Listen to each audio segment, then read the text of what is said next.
चलिए, बहुत आसान चैप्टर और छोटा सा चैप्टर है, ज़्यादा इस पे सवाल भी नहीं आते हैं, पर अच्छे से आप इसको तैयार कर सकते हैं। पहले तो बड़ा चैप्टर होता था, इसमें से एक टॉपिक बड़ा हट गया, earth magnetic field, geo magnetism, तो इसलिए चैप्टर थोड़ा छोटा हो गया, पर अच्छा है, आसानी से कर सकते हैं और सरल है। आज का पूरा लेक्चर आपको पूरा का पूरा पुराना ही चलेगा, कुछ भी ऐसा इसमें नया नहीं है। आइए अब बातचीत बंद करें। आसान टॉपिक है आज का, पूरा 1.5 घंटा अच्छे से समझ सकते हो। बार मैग्नेट, चले बनाइए। एक बार मैग्नेट में दो पोल होते हैं, हम सभी जानते हैं, एक नॉर्थ पोल और एक साउथ पोल, और इसकी पोल स्ट्रेंथ +m और -m। मत बात बंद कर बेटा, कब बंद करेगा? दो पोल, एक नॉर्थ और एक साउथ। छोटा है, मास नहीं है, क्या है? Pole strength. लिखना शुरू करिए, पोल स्ट्रेंथ। हम सभी जानते हैं लाइंस ऑफ फोर्स कहां से निकलती हैं? नॉर्थ से निकलती हैं। किस में जाती हैं? साउथ में जाती हैं। और एक मजे की बात जो अपने आप में एक सवाल है, इनसाइड साउथ से नॉर्थ। मजे की बात, magnetic lines of forces always form close loop. छोटे छोटे सवाल और बढ़िया आसान चैप्टर, 2, 2.5, 3 लेक्चर में तो ऐसा तैयार कि एक एक सवाल कर सकते हो। Lines of forces always form close loop. Magnetic lines, electric lines ऐसा क्लोज लूप नहीं बनाती। चार्ज के द्वारा पैदा की गई इलेक्ट्रिक लाइंस कभी ऐसा नहीं करती, पढ़ेंगे आगे, ठीक है। अब यहां एक डिफाइंड होता है magnetic dipole moment. Magnetic dipole moment, बताइए इसका सिंबल क्या होता है? m, और इसका फॉर्मूला होता है कोई भी एक पोल स्ट्रेंथ इनटू दोनों पोल के बीच की दूरी। L वेक्टर है, जहां कभी भी लंबाई के ऊपर वेक्टर आ जाए मतलब ये है इफेक्टिव दूरी। इफेक्टिव दूरी याद आ रहा हो शायद, L इफेक्टिव मतलब it act as a displacement vector. Sir एक मैग्नेटिक मोमेंट आपने अभी और पढ़ाया था, वो साइड में चिपका दे, तो सर वो निया क्या था? वो क्या था? वो था करंट कैरिंग कॉइल का। रिवीजन करने में कोई शर्म थोड़ी ना है, अपने ही तो हैं, नोट्स हैं। करंट कैरिंग कॉइल का मैग्नेटिक मोमेंट ये होता था निया। दिमाग में जितनी अच्छी बातें बैठाएगा, प्रश्न करने में उतना कंफर्ट फील होगा तुझे कि सर इसका भी मैग्नेटिक मोमेंट है, पर करंट कैरिंग कॉइल आए तो निया, और बार मैग्नेट आए तो पोल स्ट्रेंथ इनटू लंबाई। अच्छे से देखो, चैप्टर बहुत आसान, मतलब कहीं दिक्कत नहीं आएगी। आज ही 20 सवाल आ जाएंगे होमवर्क में। अब चूंकि magnetic dipole moment vector quantity है, तो इसकी डायरेक्शन एज अ कन्वेंशन ये होती है from south pole to north pole.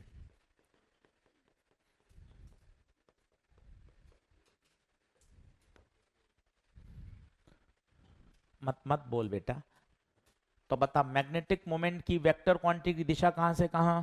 South pole से नॉर्थ पोल। और इसकी डायरेक्शन यहां क्या होती है? याद कर, याद है? राइट हैंड की फिंगर्स कल करें, अंगूठा विल रिप्रेजेंट m वेक्टर। ये कोने में लिखा हुआ है ताकि तुझे एकदम तुलनात्मक याद रहे कि बार मैग्नेट का ये, जबकि वहां m इंटू एल। एल क्या है? एल इफेक्टिव दूरी। जब भी एल के ऊपर वेक्टर साइन आ जाए पूरी फिजिक्स में, तो वो एक डिस्प्लेसमेंट वेक्टर की तरह काम करता है। डिस्प्लेसमेंट वेक्टर का मतलब इनिशियल और फाइनल के बीच की सीधी दूरी। अब ये जो पोल स्ट्रेंथ होती है ना, ये एरिया ऑफ क्रॉस सेक्शन पे डिपेंड करती है। तो जो पोल स्ट्रेंथ, अच्छा छोटे एम और बड़े एम में अंतर समझना, बहुत तेज मत भागो, अंतर समझो। छोटा एम कौन है? पोल स्ट्रेंथ, यहां लिख देता हूं, देख लिखा हुआ है, मास नहीं है, पोल स्ट्रेंथ। और बड़ा एम कौन है? Magnetic moment. सिंबल से दोस्ती करो। क्या मैं स्लाइड चेंज कर सकता हूं? जैसे जल्दी लेके यार, सर नहीं। नोट, जो पोल स्ट्रेंथ है वो एरिया ऑफ क्रॉस सेक्शन पे डिपेंड करती है बार मैग्नेट के। अगर एरिया आधा तो पोल स्ट्रेंथ भी आधी। जैसे आपके पास एक बार मैग्नेट था,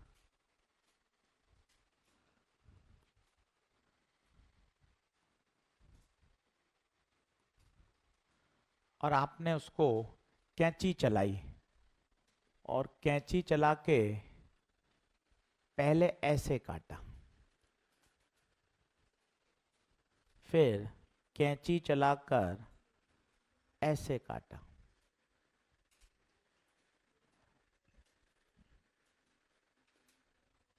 आपको कहा दोनों केस में नया मैग्नेटिक मोमेंट बताइए। बिल्कुल छोटे छोटे सवाल हैं और आराम से कर सकते हैं, चैप्टर बहुत आसान है। हाँ, डायरेक्शन साउथ से नॉर्थ होती है एज अ कन्वेंशन, है ना बेटा स्वयं सिंह? डायरेक्शन साउथ से नॉर्थ एज अ कन्वेंशन होती है। ऐसा इलेक्ट्रोस्टैट्स में भी होती है, वहां होती है बिल्कुल -q से +q, बिल्कुल ठीक बात। चलिए अब बोर्ड पे देखना, मजे आएंगे। ऐसे काटने से क्या होगा? ऐसे काटने से क्या पोल स्ट्रेंथ आधी होगी क्या? ना, एरिया तो वही रहा, पोल स्ट्रेंथ वही रहेगी, पर क्या आधी हो जाएगी? लंबाई। देखो, और ये तो आपको बचपन में पता है, एक मैग्नेट के टुकड़े कर देते हैं तो दोनों टुकड़े अलग अलग एक मैग्नेट की तरह ही काम करेंगे। इसी तरह देखिए, इसको काटेंगे तो कोई बताएगा क्या चीज आधी होगी? एरिया। और अगर एरिया आधा होगा तो पोल स्ट्रेंथ आधी होगी। लंबाई आधी नहीं हो रही, पोल स्ट्रेंथ पे फर्क पड़ेगा। आराम से सोच समझ के करिए, समय लीजिए।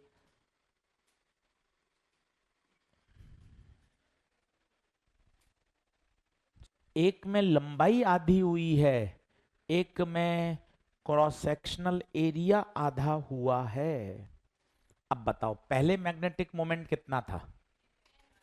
पहले था m×l, ये तो पहले था। अब बताइए कितना होगा इस टुकड़े का? m×l/2। तो ml को क्या लिख सकता हूं? m। तो बताओ मैग्नेटिक मोमेंट क्या हो गया? m/2। इसमें बताइए क्या हो जाएगा? इसमें पोल स्ट्रेंथ आधी हुई, तो वापस ml को क्या लिख सकते हैं? m। इसका मतलब दोनों ही केस में मैग्नेटिक मोमेंट आधा ही हुआ है, पर कारण दोनों में अलग अलग है। ये बहुत इंपॉर्टेंट है। एक में लंबाई के आधे होने से आधा हुआ, और एक में पोल स्ट्रेंथ के आधा होने से आधा हुआ। देख ले भाई तसल्ली से। अब इसी से आधा घंटे खेलना है। अब वेक्टर के सवाल हैं, बस तुझे ये ध्यान रखना है, m वेक्टर की दिशा साउथ से नॉर्थ। पहले एक बात ये ध्यान रख। दूसरा, m वेक्टर का फॉर्मूला m×l, और l कौन? डिस्प्लेसमेंट वेक्टर की तरह काम, दोनों पोल के बीच की सीधी दूरी। अब 6 सवाल इसी से खेलने हैं। कहीं वेक्टर काम आएगा, कहीं एल आएगा, कहीं फॉर्मूला बेसिक तुझे आना चाहिए। ये दिमाग में बैठा, 1 मिनट ले। एम वेक्टर का नाम बोल, हर बच्चा बोलो M vector. Magnetic dipole moment. इसकी बार मैग्नेट में क्या दिशा होती है? साउथ पोल से नॉर्थ पोल। इसका फॉर्मूला क्या होता है? Pole strength into L vector. What is L vector? दोनों पोल्स के बीच की सीधी दूरी। क्या बात ओके है? आजा क्वेश्चंस कर, मजे आएंगे। In the given situation, in the given situation, find out the net magnetic moment.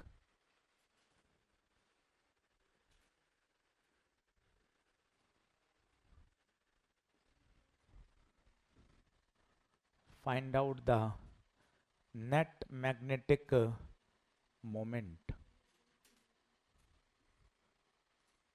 Full vector का सवाल है, बस तुझे सही डायरेक्शन आ जाए तो तेरा काम हो जाएगा।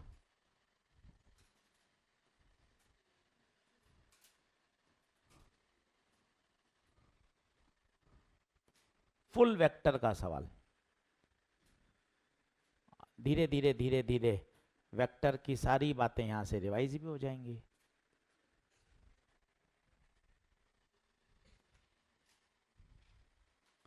बस एक ही बात बोल बार बार, साउथ से नॉर्थ, साउथ से नॉर्थ।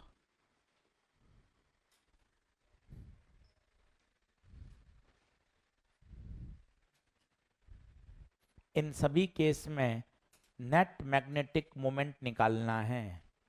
वेक्टर के सवाल हैं बेसिकली। आपको केवल एक बात आनी चाहिए, मैग्नेटिक मोमेंट की दिशा साउथ से नॉर्थ। फिर कुछ बातें याद हैं तो बहुत अच्छी बात है। दो वेक्टर एक ही दिशा में है तो 2f, अपोजिट डायरेक्शन में है तो 0।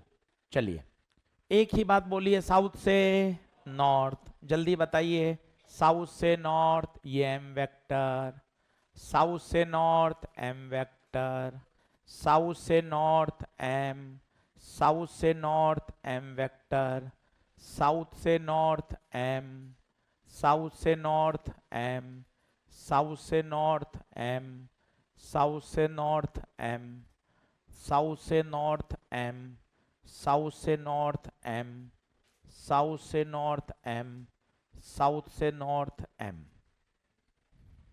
ठीक है, एक ही कॉन्सेप्ट, कहीं कोई एक्सेप्शन नहीं। अब ये बच्चों वाला दो एक ही दिशा में है, बताइए जुड़ जाएगा? Answer 2m। दो 90 डिग्री पर है, ये भी बच्चों वाला है, √2m। ये 60 डिग्री पर है, किसी को आंसर याद हो या तो ये वाला लगा दें, a² + b² + 2ab cos theta. या आपको याद हो स्पेशल केस, अगर दोनों बराबर होते हैं तो आपने ये भी याद किया था 2a cos θ/2। दोनों जो आपको याद है, ऊपर वाला भी लगा सकते हैं, नीचे वाला भी लगा सकते हैं। नीचे वाला एक स्पेशल केस है, वो तब लगता है जब दोनों फोर्स बराबर हों। तो आंसर आ जाएगा इसका 2m cos θ/2, 60/2। तो 2m cos 30, cos 30 होता है √3/2, √3m आएगा भैया इसका।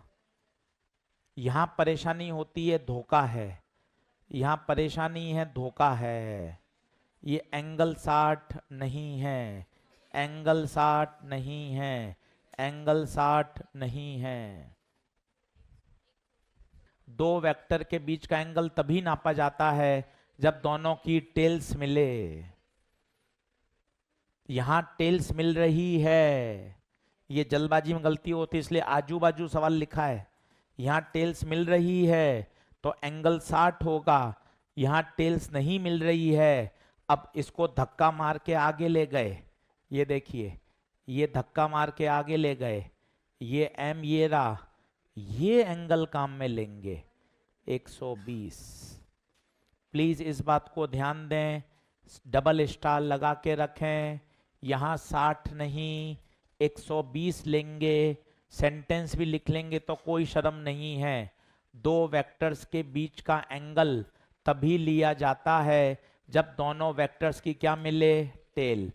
अब लगा दीजिए 2m cos θ/2, 2m cos 120/2 तो 2m cos 60 आधा। आंसर m आएगा भैया, आंसर m आएगा भैया। इसमें बताओ गुरुजी, ये भी आसान है, m और m एक ही दिशा में 2m, ये m और ये m एक ही दिशा में 2m। देख लीजिए,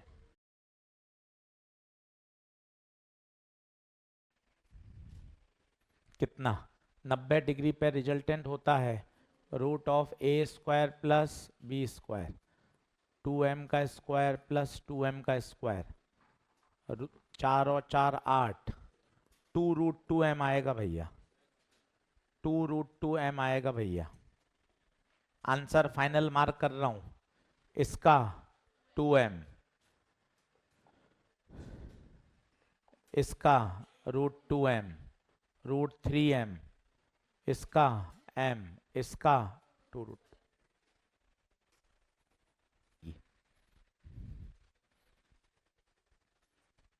चलिए अगला, अब थोड़ा सा इसको और अलग करता हूं। मेरे पास एक बार मैग्नेट है, बार बार बार मैग्नेट नहीं बनाते तो ऐसे दो हिस्से बना दें डार्क। इसका क्या मतलब बताइए, क्या है? पोल्स, एक नॉर्थ पोल और एक साउथ पोल। चाहे तो आप m-m लिख दें, नहीं तो समय की कमी में कोई लिखता भी नहीं है। अब इसको आपने मोड़ दिया, मोड़ कर ऐसा कर दिया, इसी को बेंड कर रहे हैं।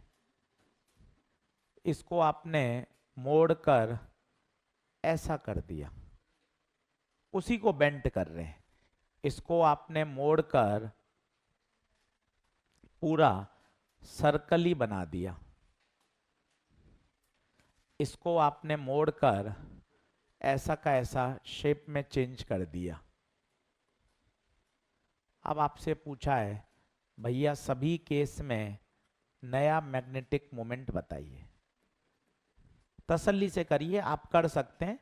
छोटी बातें लगेंगी, 9वीं 10वीं की, बहुत तूफान नहीं है, आप आराम से कर सकते हैं।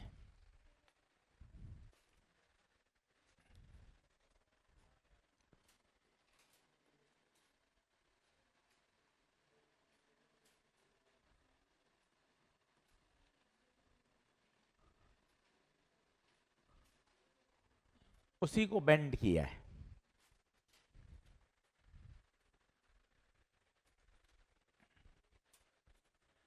अब खेला किसका होगा? अब खेला है एल वेक्टर का, इफेक्टिव लंबाई। जिसने इफेक्टिव लंबाई सोच ली उसका सवाल हो गया। आओ जाओ सोचते जाओ, अगले और अच्छे आएंगे। सबसे पहले इसका सोच लो, इसका खेल जाओ, बोलो एल इफेक्टिव 0, लूप है तो इसका m खत्म, ये खेल गए आप। इसका सोचिए, इसका 2r होगा तो इसका नया मैग्नेटिक मोमेंट होगा m इंटू 2r। अब r कहां से लाओ? तो जो l है वही तो सेमी सर्कल में बदला है, तो r बराबर l अपॉन पाई। ये सब सोचने पड़ते हैं, और ऐसा नहीं है कि आप नहीं कर सकते। m और l को बोल दिया m।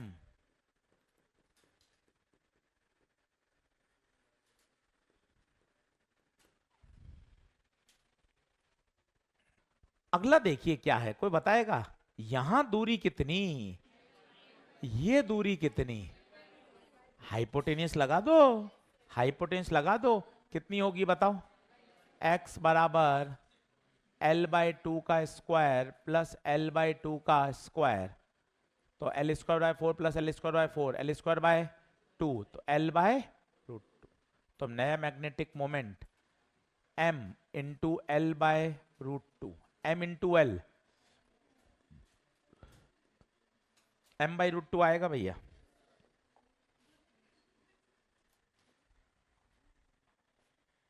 कोई इसका बता सकता है कितना? √3l/2,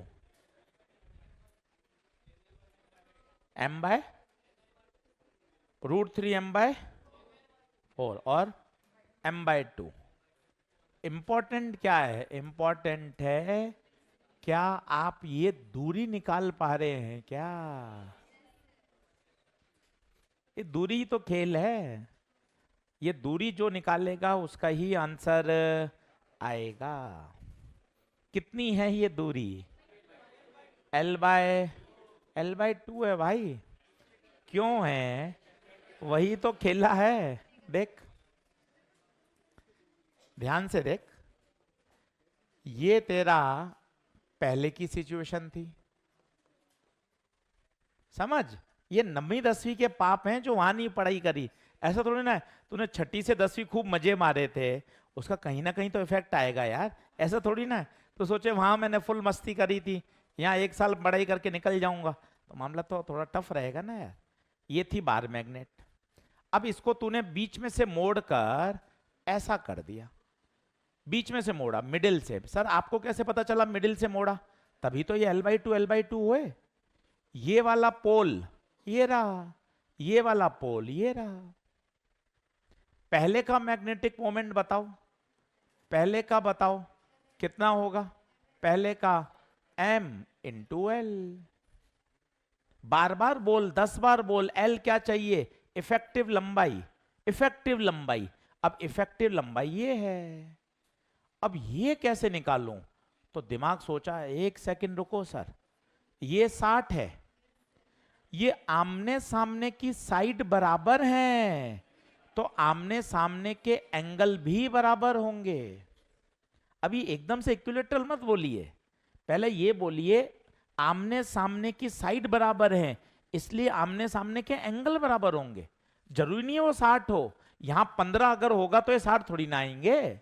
फिर तीसरा नियम, तीनों एंगल का सम 180, तो 2 थीटा बराबर 120, थीटा 60 डिग्री, थीटा 60। इसका मतलब ये 60 आ गया, और 60 आ गया, फिर आपका मन खुश हो गया, अरे यार ये तो 60-60 हैं, इसका मतलब इक्विलेटरल ट्राइंगल है, तो सारी साइड बराबर होंगी, तो ये भी L/2 होगा। वहां 60 सीधा बोलना गलत है। कल को यहां मैं 10 डिग्री दे दूंगा तो 60 थोड़ी ना आएगा। आपको एक एक नियम बोलो। मैंने क्या माना? मैंने नियम लगाए गणित के, आमने सामने की साइड बराबर, तो आमने सामने के एंगल बराबर। पहला नियम ये लगाया। दूसरा लगाया, ट्राइंगल के तीनों एंगल का सम 180। अब बता, जब तीनों 60 आ गए तब मेरे चेहरे पे चमक आ गई। तीनों 60 में तो इक्विलेटरल हैं, तो सारी साइड क्या होंगी? सेम होंगी। खत्म।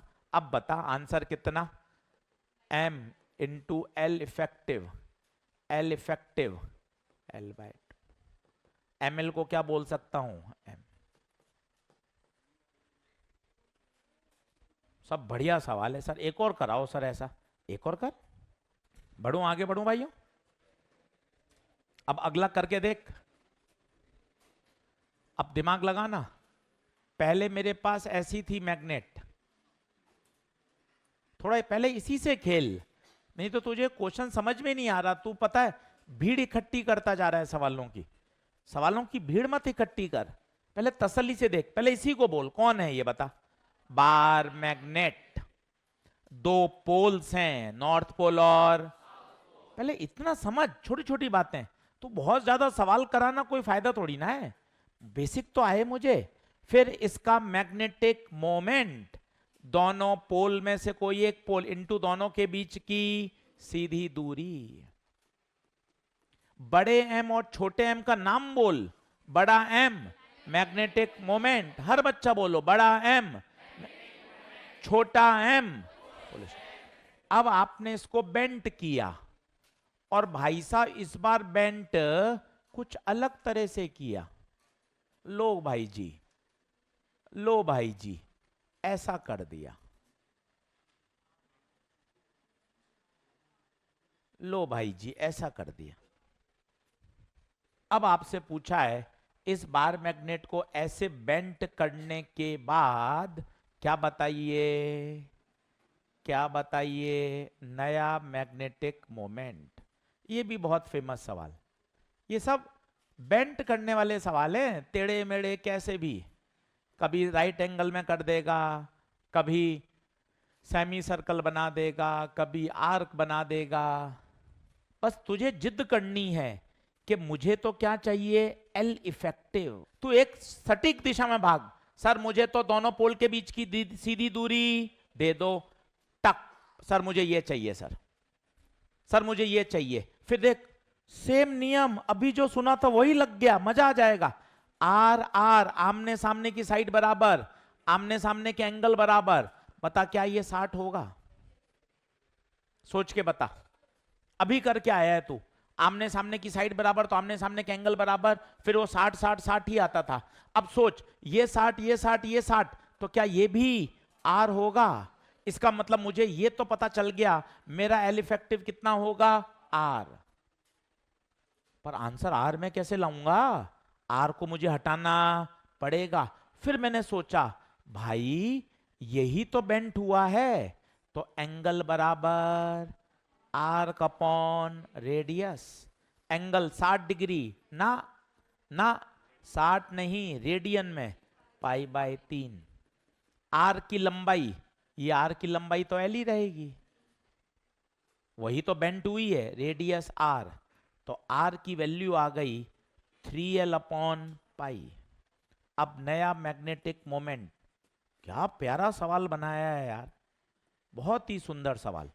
नया magnetic moment m into L effective, L effective r, r को पुट कर 3l अपॉन पाई, m और l को बोल दे बड़ा M, तो आंसर आएगा 3m बाय पाई। एक बार और समझाऊंगा, देख ले। इतने सारे सवाल बता दिए, बेंड करना, ट्रायंगल में मोड़ना, सेमी सर्कल में मोड़ना, आर्क में मोड़ना, इन सभी में एक ही बेसिक बात लगाई है। इसके आगे का चैप्टर बहुत आसान है, इसके आगे का चैप्टर बहुत आसान है। केवल कंपेयर करके ही आपका काम चल जाएगा। कैसे? सब लोग बोर्ड पे देखें। इसके आगे का चैप्टर बहुत आसान, कंपेयर से काम चलेगा। पेन पेंसिल छोड़, पहले मैं तुझे इलेक्ट्रो याद दिलाता हूं। आजा ध्यान से, पेन पेंसिल छोड़, समझ, एक एक बात बताता जाना।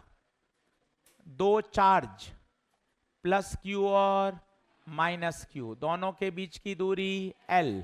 इलेक्ट्रिक डाइपोल मोमेंट, कोई भी एक चार्ज इंटू दोनों चार्ज के बीच की दूरी। बोर्ड पे देख, सीधे मैग्नेट के याद करना बड़ा भारी काम है, ये याद होते हैं तुझे कच्चे पक्के। और बता, दो इलेक्ट्रिक फील्ड सिखाते थे हम आपको। एक सिखाते थे एक्सिस पर, किसी को याद हो, दोनों चार्ज को मिलाने वाली लाइन एक्सियल कहलाती है। और अगर एक्सियल पे इलेक्ट्रिक फील्ड याद हो तो मजा आ जाए, बहुत पुरानी, बोर्ड पे भी याद करी थी, 2k p बटे आर क्यूब, याद करिए। एक्सियल पे electric field 2k p by r क्या है मेरे बच्चे? सेंटर से उस पॉइंट की दूरी। सारे डेरिवेशन 12वीं बोर्ड के लिए किए करते थे पास होने के लिए, अब सीधा चाहिए 2k p by r cube. Axis पर P और E के बीच का एंगल, किसी को याद हो तो, एक्सिस पर P और B के बीच का एंगल 0 डिग्री होता है। इसका मतलब सुनना, P कहाँ है? P बताइए। P होता है माइनस से प्लस, P वेक्टर की दिशा माइनस से प्लस। यहां लिख देता हूं, P वेक्टर की दिशा as a convention minus Q से प्लस Q की ओर। सब सीखना पड़ेगा तब काम चलेगा। हाँ, ये फायदा है तुझे 3 जगह ये फायदा दे देते हैं, यहां भी, मैग्नेट में भी, हर जगह ये काम आता है। अब 0 डिग्री है, बता P इधर है तो बता E भी इधर होगा, क्योंकि एंगल कितना 0, जिस दिशा में P उस दिशा में E। अगर इक्वेटोरियल का याद आ रहा हो तो मन खुश हो जाए, इक्वेटोरियल का आ रहा हो तो मन खुश हो जाए। बताइए, ये माइनस क्यू, ये प्लस क्यू, ये वाली लाइन इक्वेटोरियल कहलाती थी। इक्वेटोरियल का आंसर याद आ जाए 12वीं बोर्ड तो बताइए 2 आता था या नहीं आता था? क्या हो गया भाई?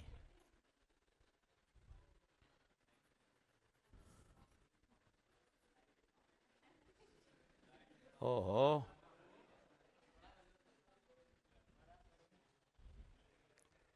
चलो कोई बात नहीं, यहां लिख देता। कितना आएगा बताओ? के पी बाय आर क्यू। और एंगल कितना होता है 180। अब 180 सोचना, मजा आएगा। 180 सोचना, पहले डाइपोल मोमेंट की दिशा बताओ, माइनस से प्लस, ये डाइपोल मोमेंट। और बताओ ई चाहिए 180, तो ई कहां आएगा? पीछे। सर ये क्या कर रहे हो सर, कुछ समझ में नहीं आ रहा, बस देख रहा हूं मैं सर, पहले मैं तुझे बताता हूं। तो पहले बेसिक बात बोल, हर चार्ज अपने चारों तरफ इलेक्ट्रिक फील्ड पैदा करता है। यहां कितने चार्ज हैं गुरुजी? 2। तो ये दोनों चार्ज, ये चार्ज पहला, ये चार्ज दूसरा, ये दोनों यहां पर क्या देंगे? Electric field.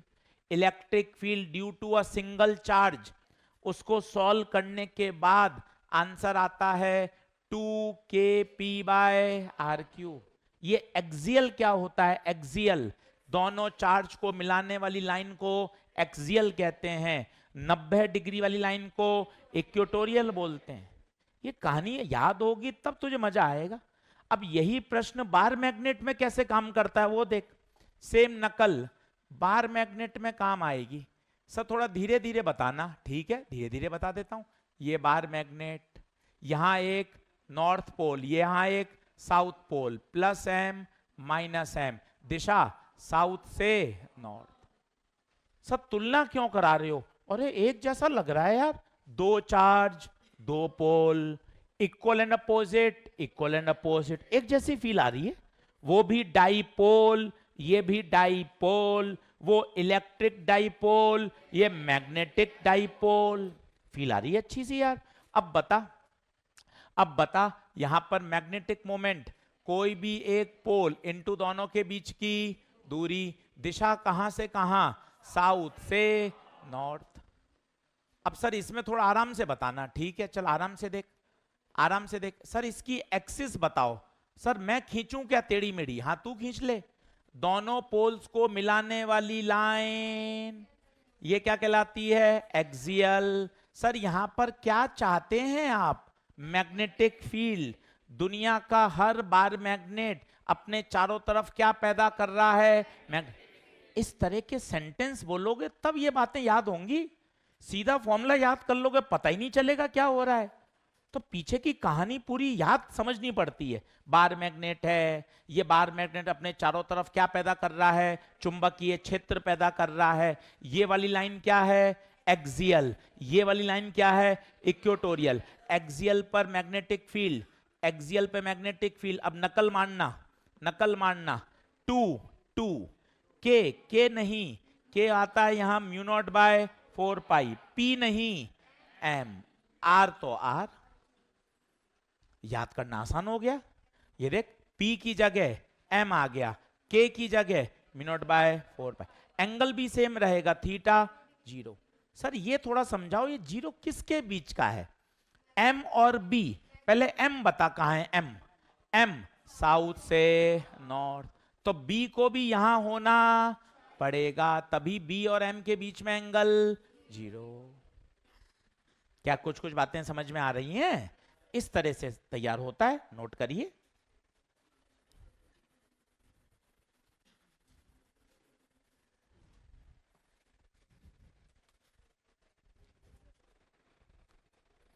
एक्सिस इक्वेटोरियल क्या होगी बताइए? इक्वेटोरियल दोनों पोल्स को मिलाने वाली लाइन के परपेंडिकुलर। सेम आंसर है, सेम फॉर्मूला है, तो अच्छे से समझिएगा।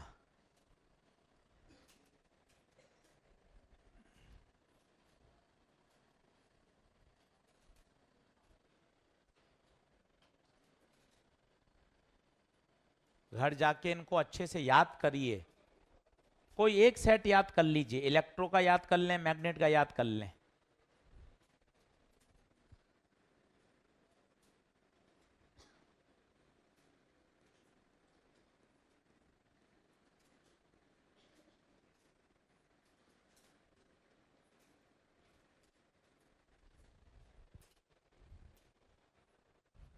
इलेक्ट्रिक फील्ड का डायरेक्शन बता दूं, डायरेक्शन है एक्सिस पे 0 डिग्री एंगल, तो जिस दिशा में P वेक्टर होगा उसी दिशा में E वेक्टर होगा।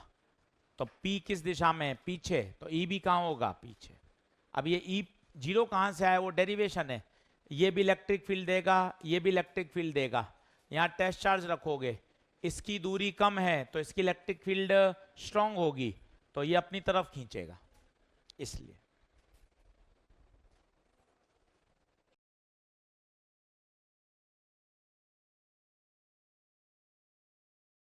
अच्छा, अब एक बात सीखना, जब वेक्टर फॉर्म लगाते हैं तो अच्छी किताबें यहां माइनस लगा देती हैं।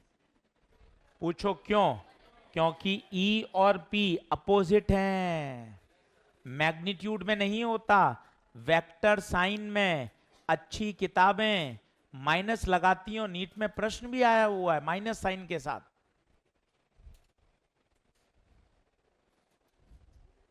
कर दूं भैया?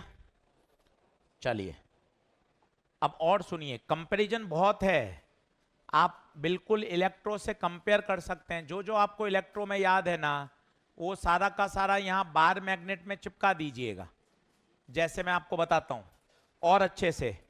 यहां इलेक्ट्रिक फील्ड, तो यहां ई मत बोलो, बी बोलो, सारे फॉर्मूले लगेंगे। मत मत बात कर, काहे को ज्ञान दे रहा, हालत बहुत खराब है फिजिक्स में, नंबर 50 भी नहीं आ रहे। यहां इलेक्ट्रिक है और यहां मैग्नेटिक है। यहां चार्ज है तो यहां चार्ज नहीं है, एम है। एम कौन? Pole strength. ऐसे कंपेयर कर लेंगे तो मजा ही आ जाएगा।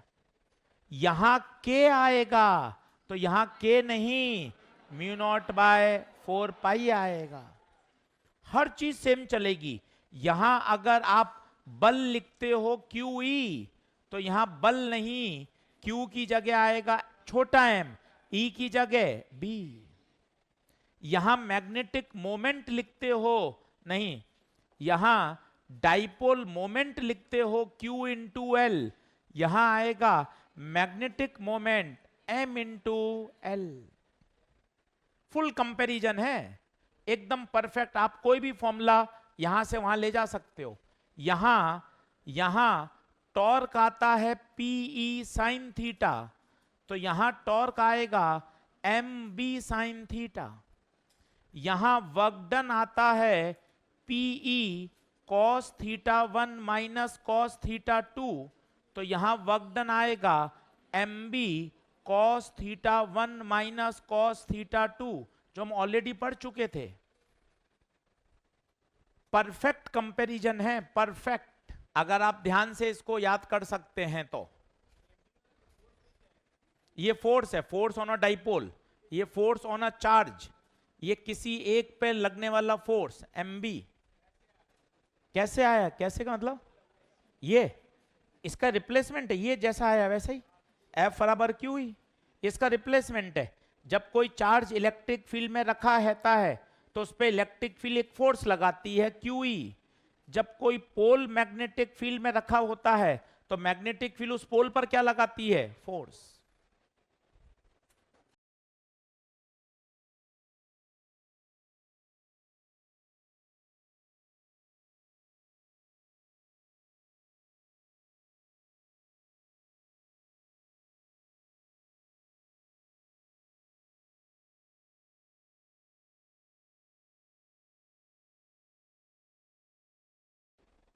चैप्टर बहुत आसान,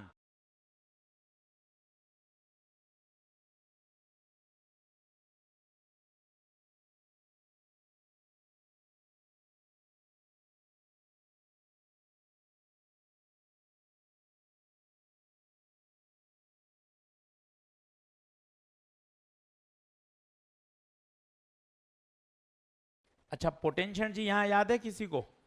बोलो। पी ई कॉस थीटा, यहां बोल सकते हो, minus M B cos theta, सब कुछ सेम चलेगा भैया। ये तो अपन ने अभी कल पढ़े भी थे, दो तरह के इक्विलिब्रियम भी पढ़े थे, स्टेबल और अनस्टेबल। आराम से रिलैक्स करके रखिए, ये बोनस प्रश्न है, और आज ही होमवर्क मेंटेन और मैनेज कर लोगे तो काम हो जाएगा।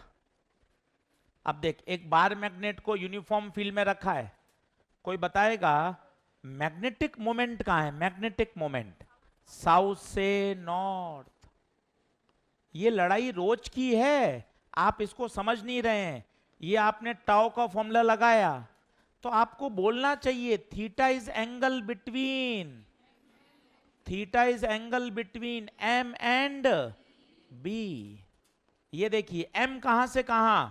साउथ से नॉर्थ, ये बी, तो ये क्या है? एंगल। आपको कहा था यूनिफॉर्म फील्ड में नेट फोर्स हमेशा 0।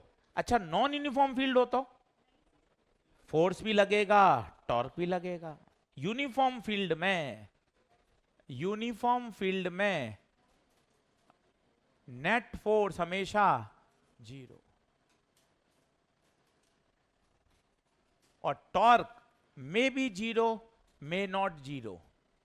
क्यों मे बी 0 क्यों होगा बताइए? क्योंकि टॉर्क का तो फॉर्मूला है, वो डिपेंड करेगा एंगल पर। रुक जाता हूं, आप पहले नोट कर लीजिए, यहां तक वापस धीरे धीरे समझा देता हूं। टॉ बराबर एम बी साइन थीटा, कई बच्चों को याद है। थीटा क्या है? एम और बी के बीच का एंगल। एम की दिशा क्या है? साउथ से नॉर्थ। हर छोटी बात का मीनिंग है। स्टेबल इक्विलिब्रियम कब होता है बताइए? थीटा 0। थीटा किसके बीच का एंगल? एम और बी। नोट लगाइए, बराबर आ जाओ। यहीं होमवर्क लिख लो, यहीं, ताकि पता चले। नया चैप्टर 1.1 पूरी, चैप्टर नंबर 2 है इस मॉड्यूल का, ध्यान रखना। 1.1 पूरी। 1.1 में 5 ही सवाल हैं, पांचों कर सकते हैं। फिर आइए 1.2 लिखिए, पहला, दूसरा, तीसरा, छठा, उसके बाद question number 14, question number 15, 16, 17, 18, 19। Exercise number 4 PYQ। ज्यादा सवाल नहीं है इसमें, बहुत जल्दी चैप्टर हो जाएगा। एक्सरसाइज 4 PYQ, पहला, दूसरा, तीसरा, चौथा, क्वेश्चन नंबर 9, क्वेश्चन नंबर 10। अब आप चेक करो, टोटल 15 साल में, 12 साल में 10-11 सवाल आए हैं, उसमें से आज पहले लेक्चर में ही 5 क्वेश्चन हो गए। चैप्टर छोटा है, आप अच्छे से इसको तैयार कर सकते हो, बस थोड़ा समय तो आपको देना पड़ेगा रेस्पेक्टिव, तब ये सब चीजें याद आएंगी। और देखिए, अब मैं आपको कहता यार स्टेबल इक्विलिब्रियम बताओ क्या होता है, तो आपको तुरंत आप कहोगे स्टेबल इक्विलिब्रियम मतलब थीटा 0। स्टेबल इक्विलिब्रियम पे पोटेंशियल एनर्जी क्या होती है? मिनिमम। अब थीटा 0 का आप डायग्राम बना सकते हो। सर मुझे एक बार कोशिश करने दो, चल कोशिश कर। ये बी है। अब बता बार मैग्नेट कैसे रखेगा? बार मैग्नेट लो सर, मैंने ऐसे रख दी। साउथ नॉर्थ कहां रखेगा? यहां साउथ नॉर्थ होगा। पूछ क्यों? क्योंकि एम वेक्टर कहां से कहां जाएगा? साउथ से नॉर्थ। अब बता एम और बी के बीच का एंगल 0। और अगर इसको आप स्लाइटली डिस्टर्ब कर दो, तो पता है ये बार मैग्नेट क्या करने लग जाएगी? SHM। सर ऐसा कहीं और होता है क्या? हां बहुत जगह होता है। ये सिंपल पेंडुलम देख, अगर आप इसको स्टेबल इक्विलिब्रियम से हल्का सा डिस्प्लेस कर दो तो ये क्या करने लग जाता है? SHM। इसका तो टाइम पीरियड भी आपको याद है, 2 पाई अंडर रूट L/g। ये नीट में 2 बार पूछा गया कि अगर बार मैग्नेट को स्लाइटली डिस्टर्ब कर दें, एनसीईआरटी में सवाल है ये, तो इसका जो टाइम पीरियड होता है वो होता है t बराबर 2 पाई अंडर रूट I/m/b। आई पे मैं स्टार लगा रहा हूं क्योंकि ये आई करंट नहीं है, ये मोमेंट ऑफ इनर्शिया है। ये आई मोमेंट ऑफ इनर्शिया है। सर 1 मिनट थोड़ा डेरिवेशन बता देंगे हल्का सा, 1 मिनट लगेगा, सिखा देता हूं।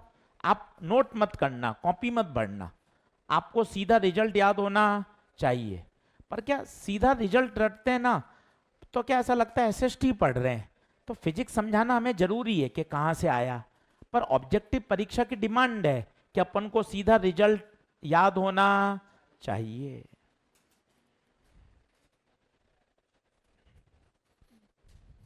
अच्छा फिर बोल, बड़ा एम कौन है? बड़ा एम मैग्नेटिक डाइपोल मोमेंट।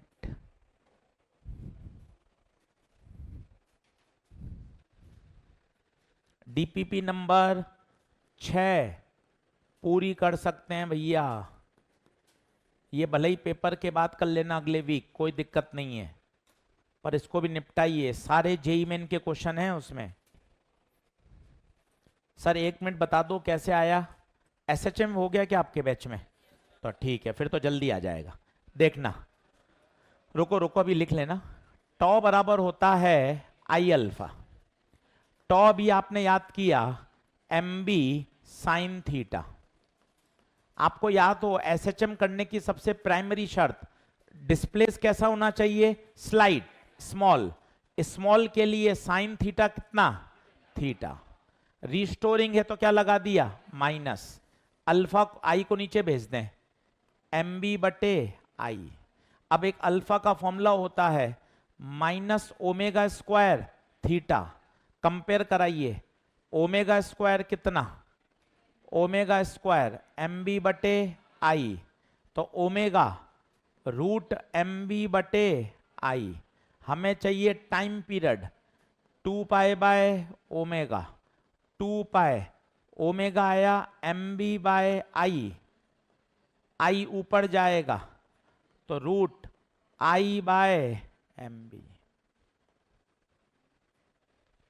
पर आवश्यकता नहीं है इसलिए कॉपी नहीं भरते, जरूरत नहीं है। परीक्षा में सीधा अपन को एज अ रिजल्ट ध्यान होना चाहिए, तब मजा है। बस आई के ऊपर स्टार इसलिए लगा दिया ताकि तू करंट नहीं सोचे। आई कौन है? Moment of inertia. लिख ले, I is the moment of inertia of bar magnet. एक एट एनी पॉइंट का भी होता है, किसी को याद हो कि भाई एक्सिस तो याद है, इक्वेटोरियल याद है, किसी को एट एनी पॉइंट याद है? थोड़ा डरावना सा होता था। किसी को याद हो तो एट एनी पॉइंट बोलो हाथ खड़ा करके, बोर्ड में किसी के 90% नंबर आए हो तो। ये एट पॉइंट, हाँ जी कौन बोलेगा? हाँ, KP/R³ under root 1+3 cos square theta. बहुत बढ़िया, ये एट एनी पॉइंट है। वैसे कभी नीट में आया नहीं है पर अपन को ध्यान होना चाहिए। एक्सिस का एक बार और लिख, 2KP/R³। कोई लिखने में शर्म नहीं है, जितना बढ़िया याद होगा उतना मजा आता है पेपर में। इक्वेटोरियल सर वापस चिपका दिया आपने, इक्वेटोरियल बोलो, KP/R³। अब माइनस नहीं लगा रहे सर क्योंकि मैंने वेक्टर साइन नहीं लगाया। ये तो जितनी बार साइड इफेक्ट तो कोई है ही नहीं, चलते फिरते तुझे याद होना चाहिए। Axis 2KP/R³, equatorial at any point. यही बार मैग्नेट कब तू निकाल सकता है? एट एनी पॉइंट का। एट एनी पॉइंट पे बार मैग्नेट का भी सेम फॉर्मूला बनेगा। कोशिश कर, कोशिश कर। के नहीं μ0/4 पी नहीं m।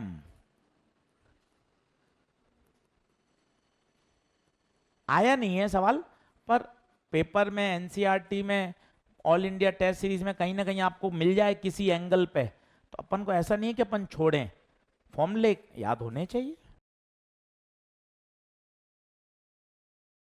मैं तुझे फिर लिख के दे देता हूं 1.1 पूरी, और अगर अच्छा पढ़ाई करना चाहता है, इसके सॉल्व एग्जाम्पल बहुत अच्छे हैं, एक एक सवाल मैंने सोच समझ के बढ़िया डाला है इसमें, 4, 5, 6, 7, 8, 9, 10 सारे सॉल्व एग्जाम्पल अच्छे हैं। अरे कौन कह रहा है कि भैया नहीं करने सॉल्व एग्जाम्पल, करो ना यार, अपने लिए तो है, अपन को कौन सा पता कौन सा सवाल आएगा, पीछे पढ़ना पड़ता है तो याद भी हो जाता है। ठीक है साहब, तो अगले लेक्चर में से आगे मिलेंगे, और चैप्टर अगले वीक के 2 लेक्चर में खत्म हो जाएगा। फिर हम इसमें करेंगे मॉड्यूल के ये 3 चैप्टर हैं, ईएमआई, एसी, ईएमडब्ल्यू, ये चलेगा। ईएमआई का 1 से 2, एसी का 1 से 2, ईएमडब्ल्यू के 2 प्रश्न, यहाँ 4 से 5 प्रश्न मिल जाएंगे, तो ये भी तगड़ा चैप्टर है, ईएमआई, एसी, ईएमडब्ल्यू। चलिए साहब, धन्यवाद।